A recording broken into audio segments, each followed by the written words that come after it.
Yo, what's going on, guys? Krispyflakes here. Welcome to Extra Crispy. So the NBA play-in tournament is officially over with. It was okay. There was some good moments in it. There was also some kind of boring moments out there. But before I started, back on May 17th, I did my official 2021 NBA play-in bracket. So we were going to react to that video and see just how good I did, man. I probably will also do the same thing for my playoff bracket, which is over on my main channel, Krispyflakes, if you guys did not get to check that out yet. But yeah, let's go ahead and see how I did, guys.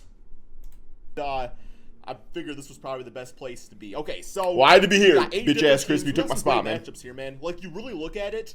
I mean, Lakers versus the Warriors. I thought that was gonna be a damn Western Conference Finals. I didn't really think that, but when it comes down to it, man, like, this is kind of like our mini version of March Madness. But what I was kind of saying earlier about being a little skeptical. I mean, I'm a Piston fan, so when it comes down to it, like, you know, I just want entertaining basketball. My team's done for the season. Been done, man.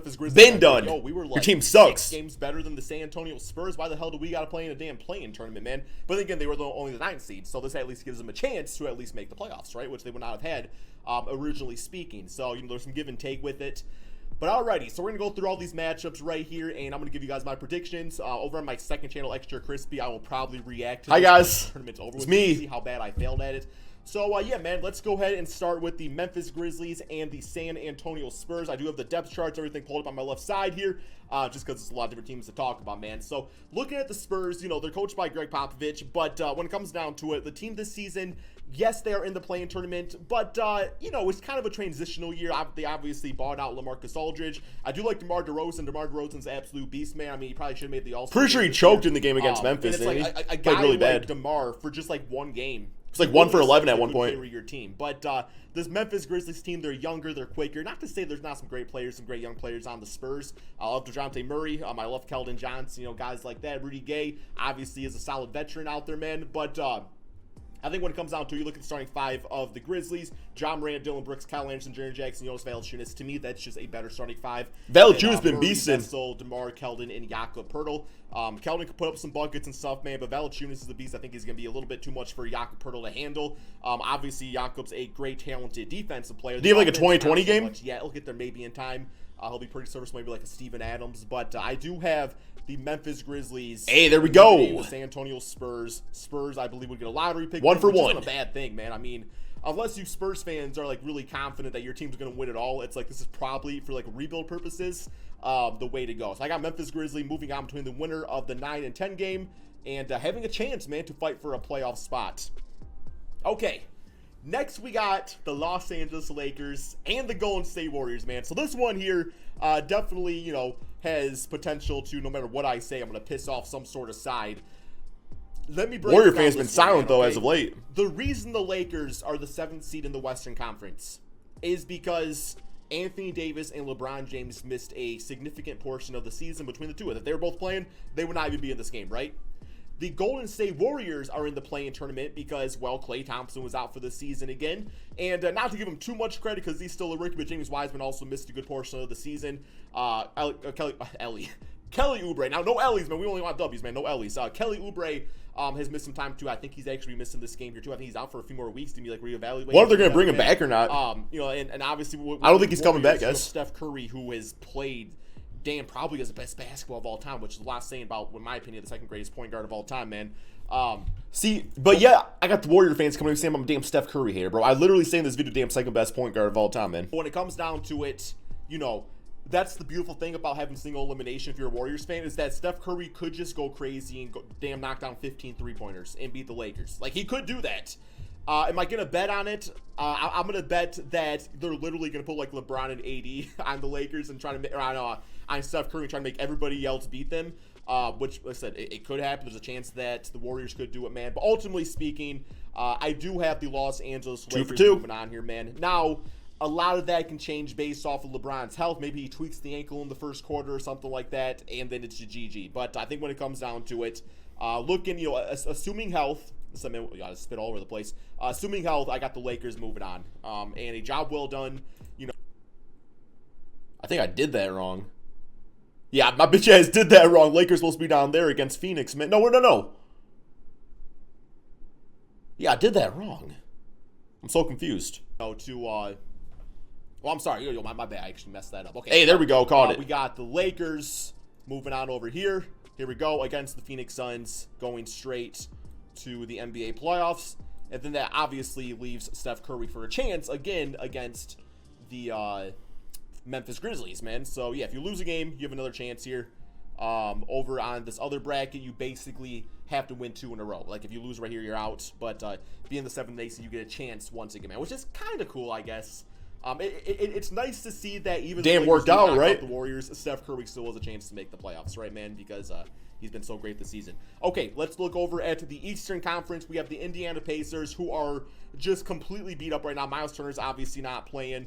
Sabonis has had his share of injury issues. Malcolm Brogdon, Karis LeVert's injury prone, man. Yo, at the point too, man, I gotta point this out. At this point, we did not know that Brogdon was playing, man. So my assumptions here was based off of Brogdon not even playing, bro. It would have been different if he would have, would have been healthy and stuff, man. Or I would have known he would have been healthy. We did not know at this point. So now you look at the Charlotte Hornets side of things. They're actually relatively healthy right now. Obviously, they don't have Gordon Hayward playing, which is kind of a big L. But Miles Bridges has been fantastic. Dropped like 25 that game. Actually breaking out into that draft pick in which he was selected, man. He looks like a guy that could be like a future star player here in the NBA.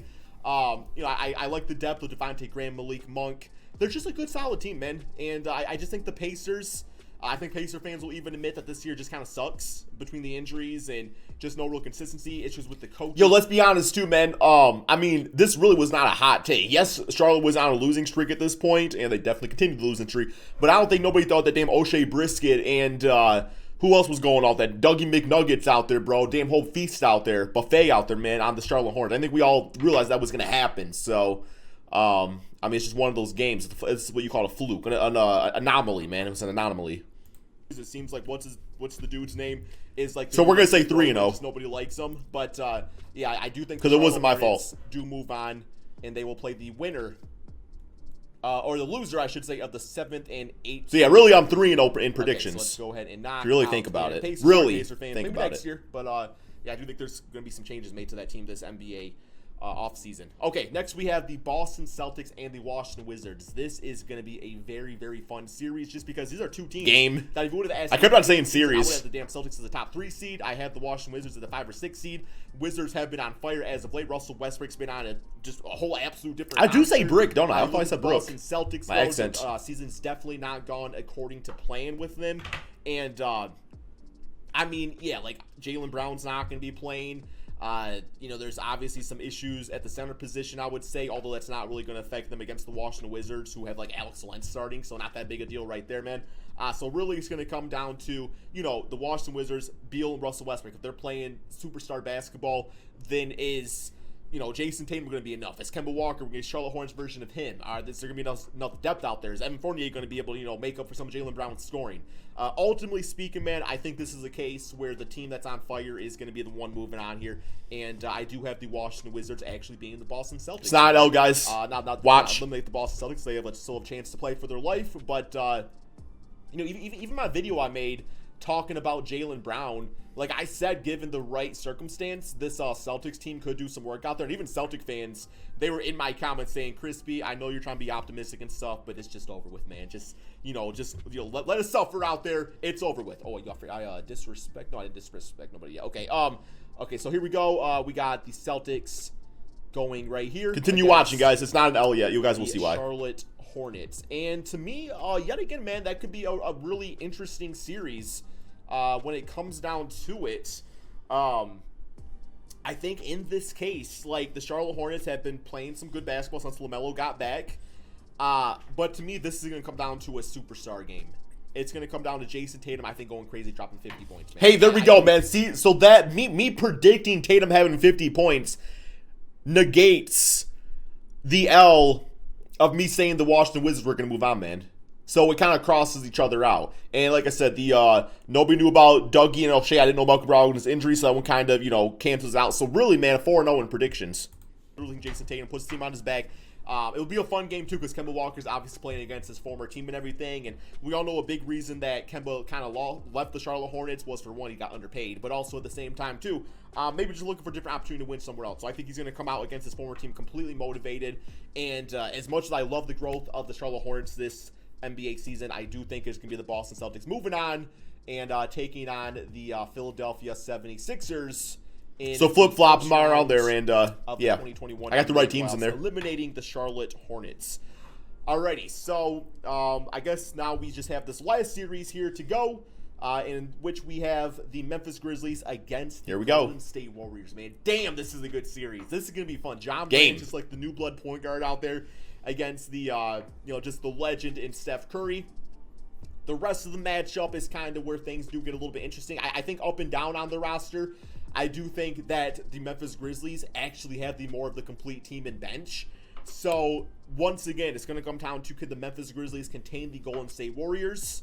Or should I say just Steph Curry? The Grizzlies have to play Curry went off. Team-driven basketball. The entire team has to really go out there and just be a complete unit to have a chance, because, I'm actually looking real quick here, guys, at this rest of this Warriors roster. And, Andrew Wiggins has been nice this season. Not a lot of scoring with the front court between, Draymond Green and Kevon Looney.